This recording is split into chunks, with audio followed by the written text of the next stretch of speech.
আমি বলবো না নির্বাচন কেমন হয়েছে, আপনারাই বলেন নির্বাচন কেমন হয়েছে। নির্বাচনের দিন কিন্তু কোনো অবৈধ হাতিয়ার ব্যবহার হয় না। জাতীয় কিন্তু এই জন্য আপনাদেরকে ধন্যবাদ দিচ্ছে।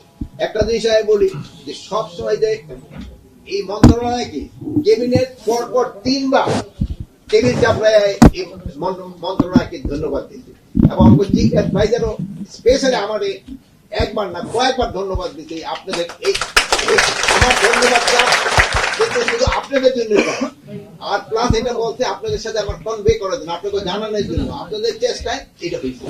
আপনারা ভবিষ্যতেও এই রাষ্ট্রের যে কোনো কাজে ভালোভাবে করে যাবেন এবং আপনাদের সবশেষে যেহেতু সবাই ভাইয়েরাও রয়েছে, তারাও দাঁড়ায় রয়েছে, সময়ও কম, তো আপনারা ভালো থাকেন। আমি আপনাদের জন্য দোয়া করি, আপনিও আমাদের জন্য দোয়া করেন।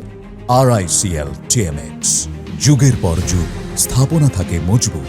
বিভিন্ন গণমাধ্যমের সাংবাদিক ভাই বোনদের আন্তরিক ধন্যবাদ এবং কৃতজ্ঞতা জ্ঞাপন করছি। গত 10 বছরে আমার দায়িত্ব পালনকালীন সময়ে আপনারা স্বরাষ্ট্র মন্ত্রণালয়ের বিভিন্ন অনুষ্ঠান ও সভায় মিডিয়া কভারেজ প্রদানের মাধ্যমে জনগণের নিকট আমাদের কার্যক্রম তুলে ধরেছেন, আমাদের ভুল ত্রুটি ধরিয়ে দিয়েছেন, যা আমাদের সঠিক সিদ্ধান্ত নিতে সহায়ক ভূমিকা পালন করেছে। গণমাধ্যম রাষ্ট্রের চতুর্থ স্তম্ভ বলা হয়। গণমাধ্যমের যে কোনো রাষ্ট্রের গণতান্ত্রিক কাঠামোর এক অবিচ্ছেদ্য অংশ।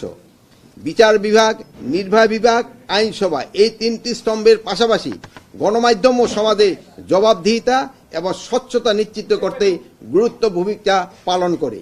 আমি আশা করি ভবিষ্যতেও গণমাধ্যম এই গুরুত্ব ভূমিকা পালন করবে এবং এটা বজায় থাকবে।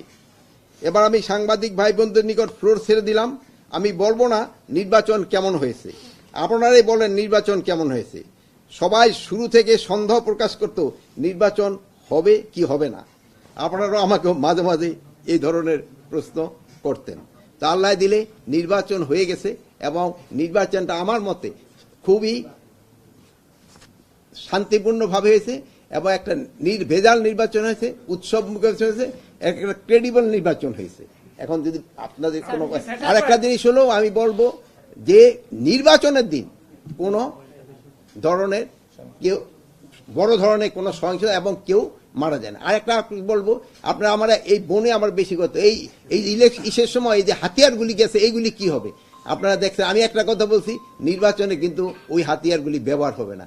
নির্বাচনের দিন কিন্তু কোনো অবৈধ হাতিয়ার ব্যবহার হয় না।